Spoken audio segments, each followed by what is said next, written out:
Hey, what's up everyone? This is Snicked. Today is September 3rd, and I just got online to check out whether or not Flare Games had posted any new sneak peeks for the update that's coming up here. It looks like before mid-September, as they had said, it could be a bit earlier. And so nothing out there yet today, but wanted to check in on my account as well. I noticed that I'm at a couple of points here that are worth mentioning. So the first of which is after a long time falling all the way down to the Bronze League, just with the medals situation that happened, I guess it's about a month ago now, and then the loot situation that happened a couple of weeks ago. I've worked my way back up into the Diamond League, and this is my third or fourth one back, and now I'm vying for the #1 position with this guy, who's here in #2, who apparently has some very strong feelings about being #1. So we'll see how that turns out, but in addition to that, I'm also back up, getting back up toward the top of the leaderboard at a little over 4,200 trophies, 4,253 right now. And I'm going to spend the rest of this video just rating a few high-level accounts in my attempt to climb a couple more positions in the leaderboard and hopefully break into the top 10. So the easiest way to do this is just to actually attack the people that I'm attempting to jump over in my effort to get into the top 10. So the first one I'm going to take out is WM 2014.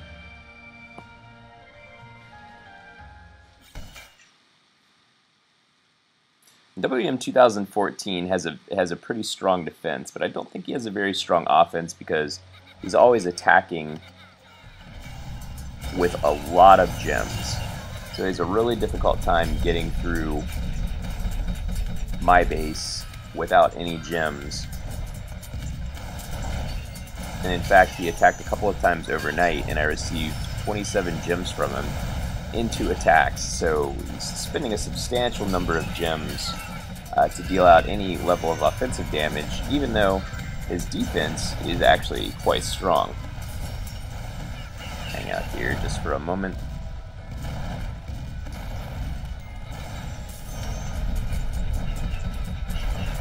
And you definitely has a base where the general rule holds that you have to run ahead of your party to take out skull towers, because while these firebolt towers aren't too bad, the pyromancers and even the mortars are terrible against skull towers. When you have enough skull towers in a row like this, it can really whittle down your raiding party. But firebolt towers, believe it or not, actually aren't quite as much of a concern. See there, he's got a parallel path, and all of his guys are attacking me as I sit out at the other end of it. Brings a ton of mortars into his waves. Sometimes it's pretty hilarious how they get caught up sitting at blockades. Don't see any good examples of it here, but especially in his base, there's a pretty good example where everybody's just stuck out at the everything's good back here. Everything's just stuck over there at the barrier, and they eventually make their way over, as you can see they did right there, but it can sometimes take a little while. Alright. There's one final firebolt tower up here in the upper right.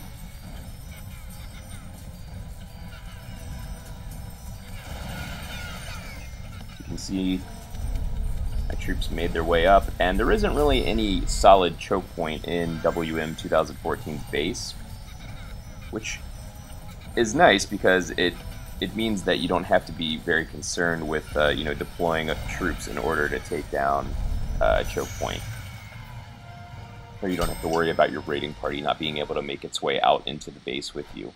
So that's why there were so many troops that were there with me at the end, and I really wasn't paying any attention to how they were progressing. So that's +7 there.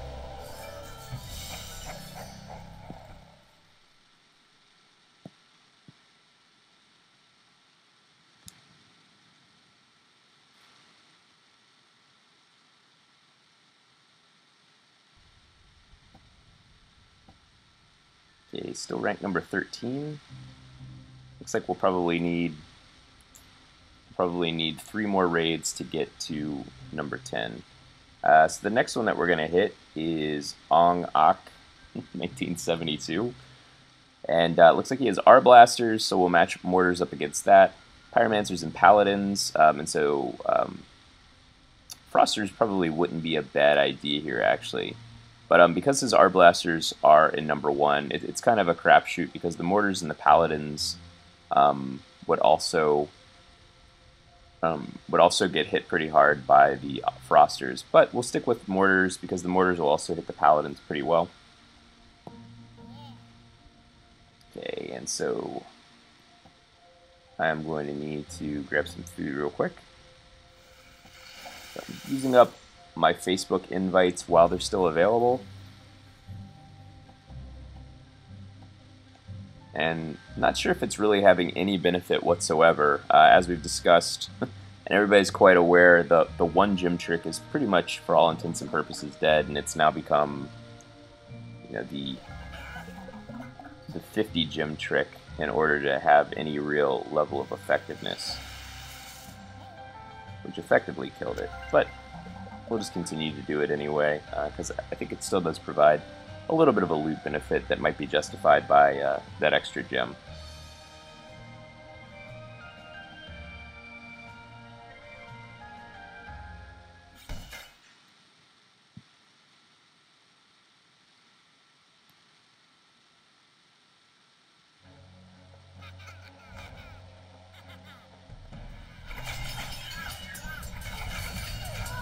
Firebolt tower that I can't reach. A lot of good range DPS there.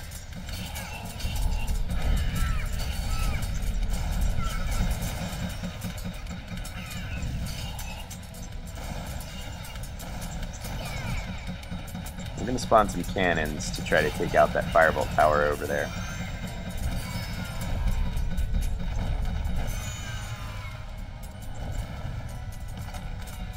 Another good point where his path overlaps. So he has a very, almost like a, what I like to call a labyrinth type path, where it kind of circles in on itself and it overlaps in a lot of different places. So there's a lot of opportunities in this type of base design, just like the snake base design or the intestine base design, or they're all kind of similar in the sense that the parallel paths that they have give a ton of opportunities for ranged units to attack you.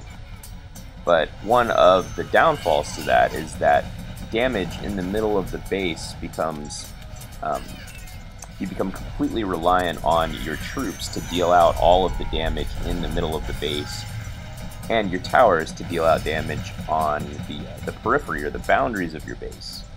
Well, that doesn't sound like that's such a bad deal, but overall it results in the middle of the base, the middle portions of the base being pretty weak. And even things like this, where there's nothing around here to kind of keep me on my toes, and there aren't any towers there to deal out any form of damage whatsoever. That wasn't really even the middle of the base, but you can see here. But then again, there are some benefits. We have there are some good opportunities for DPS here in the corners from these different towers. So call my troops up. As usual, things are moving slower than they normally do when I'm not talking through a raid, so. But that's okay, because that adds a little bit of suspense here. I'm always cutting it close.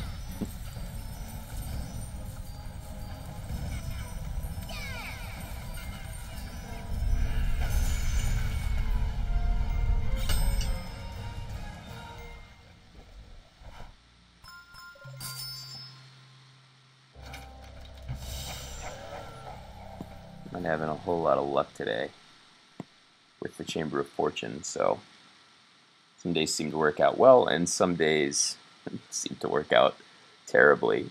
Still don't have any kind of real system down, and still I'm not sure that there's any kind of actual distinct pattern to the Chamber of Fortune. Some other people have different opinions on that, but it doesn't look like it. Okay, so I have a little bit of competition now, where the people that I'm actually attacking and dealing with here on the leaderboard are moving up as well. So WM actually moved up to 4291, 77 LOTC to 4280, and Ong Ak is at 4272. So it'll be easy for me in this next raid to get to number 12, but then it's going to take a little bit of additional work to actually get up to number 10. And now I have to do like 24 trophies, and it looks like once I get there, might as well go for number 9, which is only about 27 trophies away. Alright, so in this installment, we'll hit 77 if he's available. He's usually always online. And for him, we're actually going to use Frosters. Nope, he's available. He's pretty good about camping his base. He's always online, and oftentimes his trophies don't change for a really long period of time.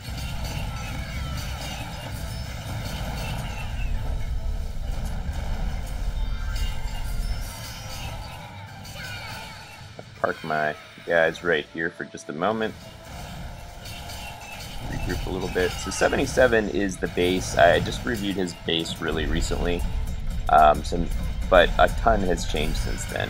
The base is completely different than it was in the review.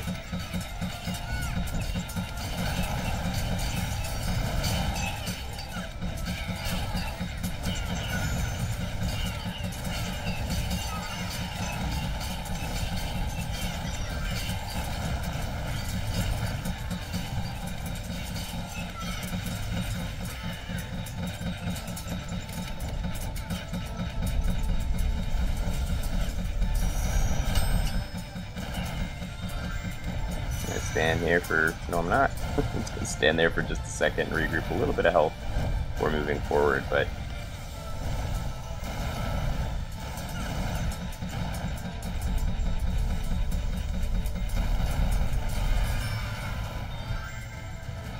I'll stand here, and you can see there aren't any troops coming along here, and for whatever, I'm not sure why that is exactly. I'm not sure if 77 just doesn't have, his waves aren't very substantial at this point. But not many troops that are coming down here to greet me. Okay, there's a few now. And you'll notice that I'm giving more priority to the skull towers over anything else. And the reason for that is just because the skull towers are so devastating to the raiding party.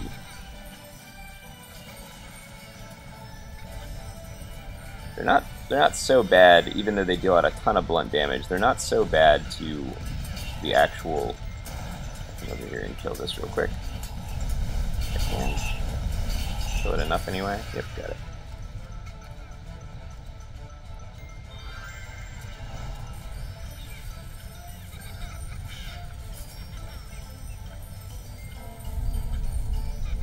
May not get 100% because I left a couple towers back there. Okay, so it was a raid. And that happens sometimes. The priority is always to get the castle gate down. So there was one tower that we missed out on there. Okay.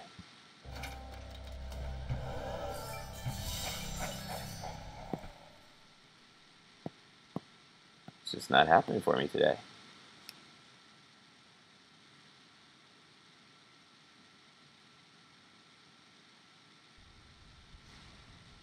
Okay, 4274.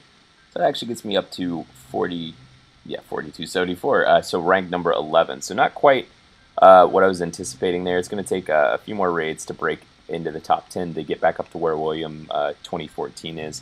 But I think that's a pretty cool example of high-level raiding. Let's go ahead and see in the pursuit of getting back into the top 10. You can see here now that I'm opening up a pretty comfortable lead above number 2 with about 1,800 medals and 1.5 hours to go. So should pretty comfortably win this with a few more raids to get into the top 10, adding to my medal count, which should boost me up over 20,000.